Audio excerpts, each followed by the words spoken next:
Hi guys, it's Keisha from whatifyou.net. Welcome to day 11, our newest series, What If You Do It, aimed all at getting us out there to do the things we want to do, accomplish the things that we need to accomplish, and just flat out be who we're designed to be, right? So think of me as your friendly neighborhood reminder of stuff that you probably already know, but maybe you're just not thinking about right now, right? So listen, I was sitting here and I'm seeing all kinds of, posts, and I'm reading books, I'm doing all this stuff, and there's so many people talking about, living your purpose, living on purpose, doing the things you're passionate about, and bringing to pass visions for their lives, or things that they have seen, things that God has shown them, and all kinds of stuff like that. And I thought, wow, this has probably created some anxiety in some people that just aren't quite there yet. You know what I mean? They're just like struggling and feeling pressure to come up with something and ready to just jump out there on anything, because they're feeling the pressure that I need to be living in my purpose. Now, I'm not saying that the time is not now. It is, but the Bible also says that these things are for an appointed time. You get what I'm saying? So I wouldn't want to feel so anxious about it, but live the life you're supposed to be living. The good life. Live that good life that you're supposed to be living, and live it so that your life impacts those around you in a positive way. But so listen, I saw a video of something. A vice president was talking about what they do. And remember, we're talking about vision, passion, and purpose, right? VP squared. I'm calling it VP squared. But anyway, so this VP was talking about their position, their job description, and they said, well, I serve at the pleasure of the president. And I thought, whoa, that is kind of an outdated statement, right? But I get it, I get it. And there may be some organizations that, have some programming that is a little bit outdated, and it's still, their bylaws may still say that. Now, back when that was instituted a long time ago, it really meant that the president or whoever the higher up was, they could release you at the time they were done with you without owing you anything, right? But now I think it's like I serve at the pleasure of.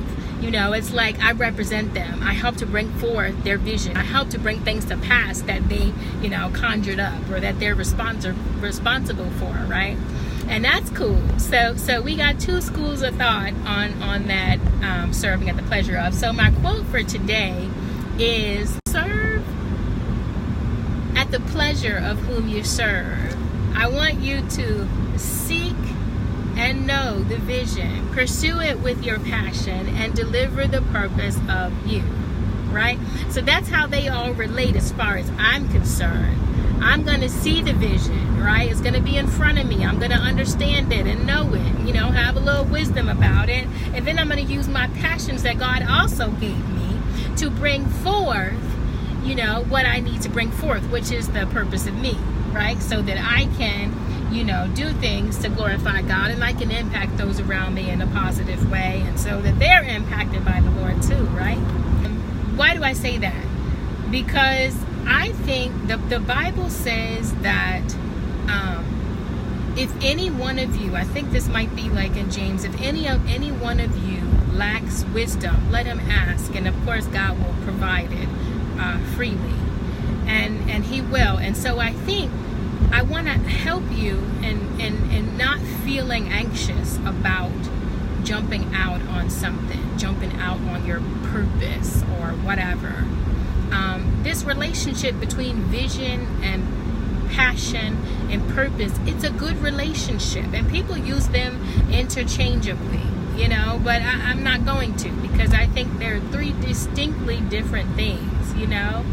I think the vision is that revelatory knowledge of something, right? Whether it's foreshadowing, whether it's you see something in, the future, or whatever, or maybe it's laws, or maybe it's the way you should be doing something, right? Some revelatory knowledge. And then your passion is just that. It's something that you are given over to, right? You're given over. The Bible talks a lot about passions in a bad kind of way, about giving them over to their passions, lusting for this and lusting for that and all of this. But In this sense, I'm saying passion's a good thing. Whatever you're fired up about, the thing that tricks your trigger and things like that. That's the passion I'm talking about. And then your purpose, the purpose of you is really your unique purpose. What are you uniquely here for? What do you bring to the table that can glorify the Lord and impact those around you, right? So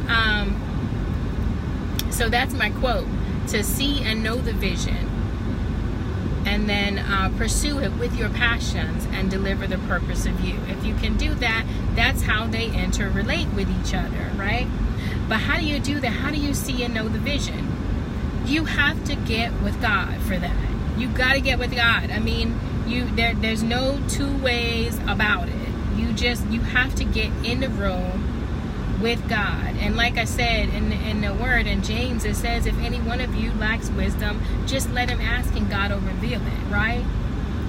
How many of you have heard the proverb, I think it might be, that says, where there's no vision, the people perish, right? That's true, where there's no vision. But in this sense, the vision was that revelatory knowledge, that information and all that foreshadowed what was going to come, or foreshadowed, or gave the law of the day. If you're not following the laws, you're going to have a short life. If you're not doing what you're supposed to do, you're going to have a short life. That sort of thing. So anyway, I just wanted to kind of wrap that up, kind of try to put a bow on it, that hopefully you're not being anxious about trying to jump out there or wanting to jump out there on stuff that may not necessarily be for you. But I encourage you to go and seek the Lord and find out what it is that you're here for, so that you can see and know the vision for your life, and then put your passions to it, and then of course deliver the purpose of you being that. All right guys, I will talk to you later. Have a fantastic evening. I will see you on Thursday. Remember, focus on the good, encourage relationship, and uplift those around you. Talk to you soon. Bye.